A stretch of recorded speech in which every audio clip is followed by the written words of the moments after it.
안녕하세요. 극단 띠아세 무대 디자인 아카데미에 오신 걸 환영합니다. 저는 오늘부터 5주 동안 무대 디자인의 세계를 여행할 가이드 임성준입니다. 박수! 반갑습니다. 저에 대해 간략히 소개하자면 인하극회 21기고요. 몇 번의 무대 감독 경험을 했습니다. 제가 했던 무대는 아서밀러의 시련, 마샤노몬의 변신, 안톤 체홉의 바냐 아저씨, 시미지 쿠니오의 분장실 등이 있습니다. 이런 경험들을 바탕으로 몇 주 동안 무대에 대해 이야기할 거예요. 이번 아카데미의 전체 일정은요.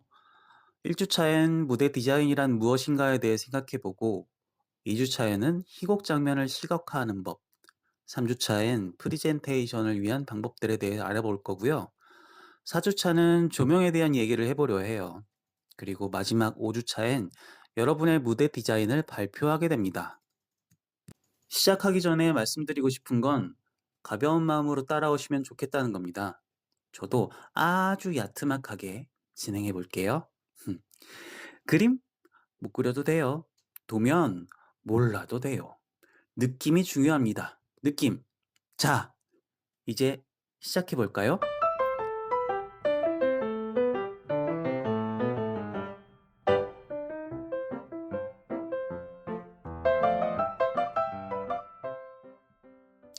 무대 디자인이란 무엇일까요?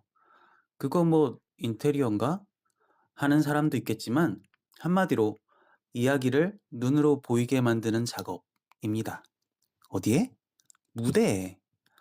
무대 디자인을 조금 있어 보이는 말로 하면 시노그래피라고 해요. 무대에 극적 환경을 창조하는 사람이 무대 디자이너입니다. 예를 들어 허름한 단칸방이 배경인 연극에서 풍경만을 재현해 놓는다면 그건 무대 디자인이 아닌 인테리어입니다. 관객들은 집 보러 극장에 온 게 아니에요. 우리는 그 공간을 작품에 기반해서 재해석하고 디자인해서 무대 위에 올려놓아야 합니다. 아, 그리고 역발상도 항상 염두에 두세요. 꼭 단칸방이어야 할까요? 오두막이나 지하 창고는 어떨까요? 이건 빅터 셰퍼의 에쿠스 무대 설명 중 일부예요. 그거 아세요? 이 무대 설명은 초연의 무대를 작가가 대본에 그대로 묘사한 것이라고 해요. 초연 당시 무대 디자이너인 존 네피어가 만든 디자인이 희곡에 무대 지문으로 적히면서 이 각형과 말 의상은 고스란히 작품과 한 몸이 되었어요. 그 후로 모든 에쿠스 무대는 초연의 변주가 되었죠. 명성황후, 영웅 등으로 유명한 박동우 무대 디자이너는 이런 말을 했답니다. 우리는 지금 이 작품을 여기서 왜 해야 하는가? 그는 헨리 깁센의 사회의 기둥들 작품의 배경인 대부호의 거실을 기울어진 선실로 표현했다고 합니다. 공연 당시는 세월호 참사가 일어난 해이고 작품의 주제 또한 기울어진 사회를 품고 있어서 디자이너가 무대에 표현한 거죠. 그저 명작 감상 정도로 끝날 수 있는 공연인데 연극을 현실과 접목시켜서 한층 격한 공감을 이끌어내는 연출을 한 거예요. 그런 면에서 시노그래피는 시각적 극작법이라 부르기도 한답니다.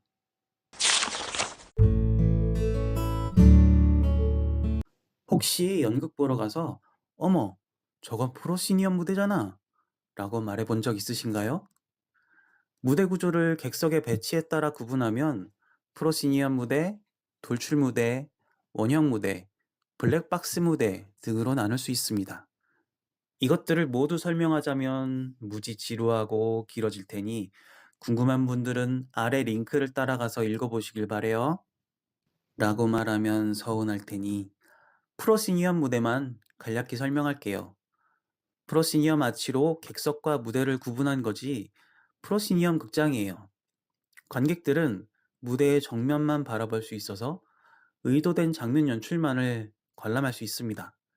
배우들은 눈에 보이지 않는 제4의 벽을 통하여 관객들에게 메시지를 전달합니다. 인하대의 소강당을 비롯해서 우리나라 대부분의 극장은 프로시니엄이죠.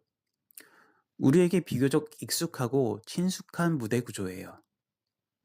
그래서 이번 아카데미에서는 프로시니엄 무대 디자인을 진행하겠습니다.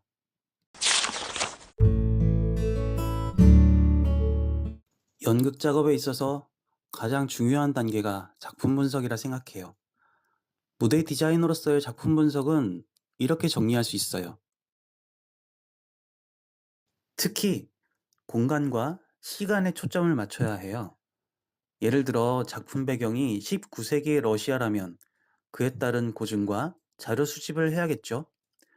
그런 무대에 최신식 안마의자가 놓여 있다면 꽤나 이질적이 될 거예요.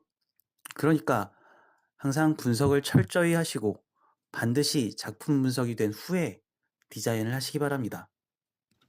토끼와 거북이를 예로 들어볼게요. 일반적인 분석은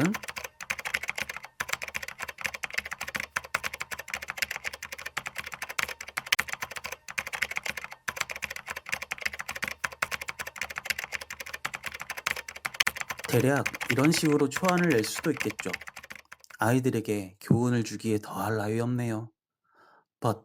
그러나 2025년에 토끼와 거북이를 공연하는 의미는 조금 달라야 할 것 같아요. 우선 연출과의 동감이 있다는 전제하에 줄거리를 살짝 바꿔볼게요. 거북이가 토끼에게 달리기 경주 제안을 합니다. 런닝머신으로 대결하기. 경기 중 나누는 둘의 대화에서는 계속되는 삶의 피로와 고단함이 헐떡이는 숨소리와 함께 전달됩니다. 경기는 전래동화와 동일하게 전개되어 거북이가 이깁니다. 토끼는 숨을 고르고 시원한 바람과 아름다운 노을을 찾아서 퇴장. 거북이는 숨을 몰아쉬며 런닝머신을 바라보다 당근마켓에 팔고 로잉머신을 주문하면서 암전. 이걸 정리하면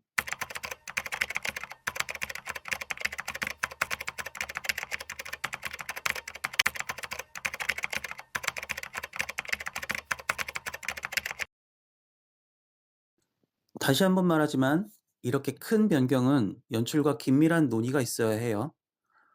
무대 디자인이 아니라 극작을 하라는 거냐? 하실 수도 있겠으나 그건 아니고요. 상상력을 확장하길 바라는 마음으로 극단적인 예를 들어봤어요. 이렇게 거창하고 장황하게 늘어나도 막상 공연 때는 나무 한 그루만 서 있을 수도 있습니다.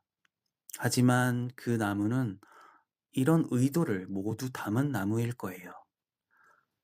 항상 염두에 두어야 할 것은 왜 지금 여기서 이 작품을 올려야 하는가입니다. 그리고 여러분의 느낌과 상상력으로 무대를 펼쳐주세요.